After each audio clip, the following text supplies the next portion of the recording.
बहू। रामगढ़ राज्य में एक गरीब ब्राह्मण परिवार रहता था। उसमें 3 भाई थे। 2 भाई की शादी बहुत पहले हो चुकी थी। तीसरे की शादी 5-6 माह हुई। तीनों भाई दिन भर भीख मांगते थे और जो अनाज वगैरह मिलता था उसे सस्ते दामों में बाजार में बेच दिया करते थे। परिवार की स्थिति दिन प्रतिदिन बिगड़ती चली गई। एक दिन छोटी बहू ने सबको इकट्ठा किया और कहा, आप लोग मेरी बात मानिए, तभी घर की स्थिति सुधरेगी। सबों ने कहा कि ठीक है, कहो। छोटी बहू ने कहा, आप लोग जो भीख मांगते हैं दिन भर, उसे घर लाइए, बाजार हाट में मत बेचिए। इसके साथ ही रास्ते में जो लकड़ी वगैरह, बोतल, डिब्बा वगैरह जो मिले उसको भी साथ लाइए। दूसरे दिन से ऐसा ही होने लगा। तीनों भाई भीख मांगकर घर ही लाते थे और छोटी बहू उसे अलग अलग रखती थी, जैसे चावल अलग, गेहूं अलग, आटा अलग वगैरह। कुछ ही दिनों में परिवार की स्थिति ठीक होने लगी। जो भीख में अन्न मिलता था उसी को साफ करके भोजन बनाया जाता था और जो लकड़ी लोग रास्ते में मिलता था लाते थे उससे जलावन का काम चलता था। और इधर महिलाएं घर के पास पड़ती जमीन में सब्जी इत्यादि जाने लगी। इससे सब्जी भी मिलने लगा। जो सामान डिब्बा बोतल वगैरह था उसको कबाड़ी से बुलाकर बेच दिया जाता था, उससे भी कुछ आमदनी होती थी। इस तरह परिवार की हालत दिन प्रतिदिन सुधरती चली गई। एक दिन बड़ा भाई को बकरी का पुरैन मिला, यानी बकरी बच्चा दी थी, उसी का पुरैन जो निकलता है वह रास्ते में मिला। वह बड़ी बहू की छोटी बहू की बात सुना था तो उसने केरा का पत्ता काटा और गमछी में उसको बांध करके घर लाया। घर जब लाया और खोला तो सब कोई देख करके हंसने लगे। तब छोटी बहू ने कहा, कोई सामान बेकार नहीं होता है, इसे आप छप्पर पर रख दीजिए। बकरी के पुरैन को छप्पर पर रख दिया गया।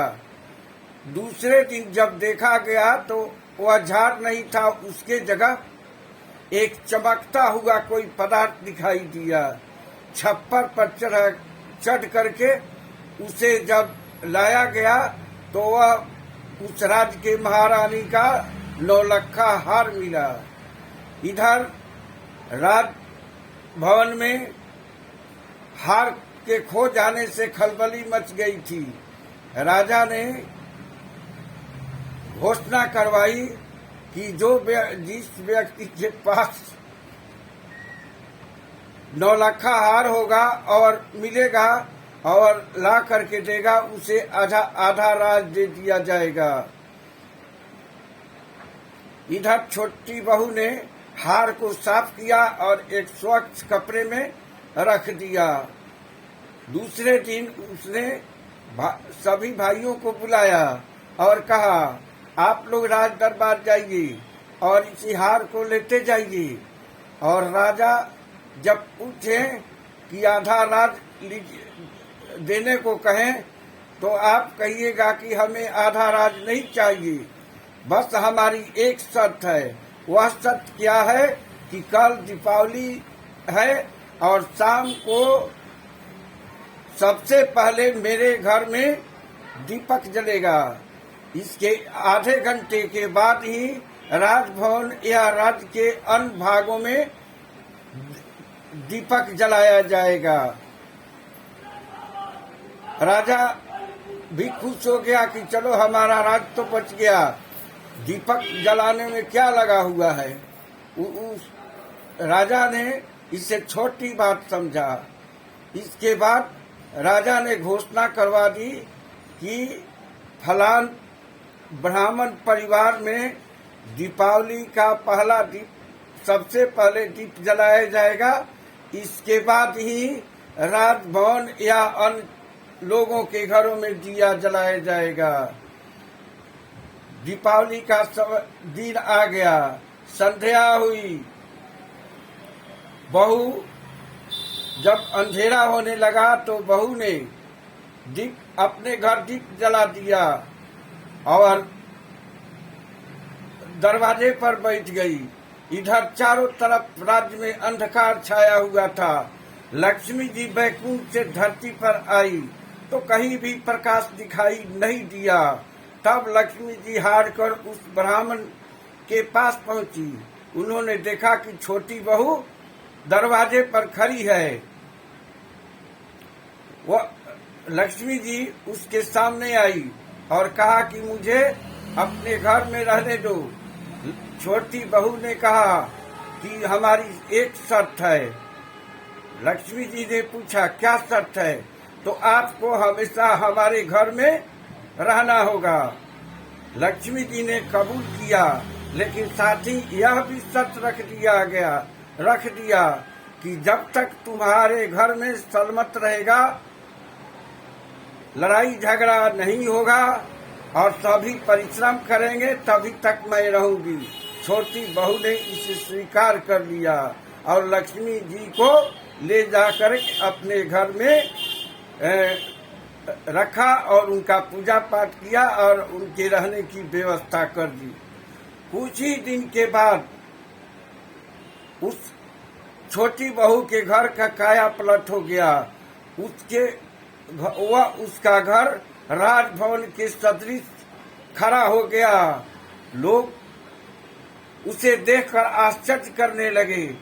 इसके बाद छोटी बहू ने इतना ही नहीं किया, राज्य के तमाम गरीबों को, दुखियों को खुले हाथ से सहायता करना चालू कर दिया और लोग खुश होकर के उससे लक्ष्मी बहू कहने लगे। छोटी बहू ने राज्य के जगह जगह पर अस्पताल खुलवा दिए, जिससे रोगी व्यक्ति जाकर के अपना इलाज कराता था।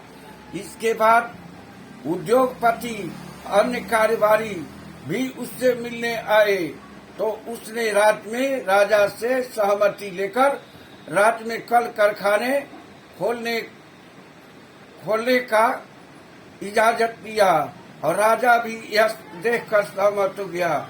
छोटी बहू यानी लक्ष्मी बहू के कार्य से प्रसन्न होकर राजा और रानी दोनों बहुत खुश थे। अंत में राजा को कोई संतान नहीं था, इसलिए राजा ने उस छोटी बहू को अपना उत्तराधिकारी बना दिया।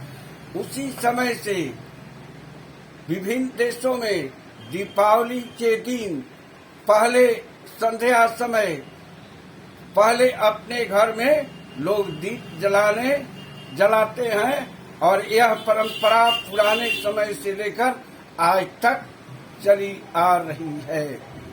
अगर यह कहानी पसंद हो तो हमारे चैनल को सब्सक्राइब और लाइक कर दीजिएगा। आपका शत्रुघ्न तिवारी।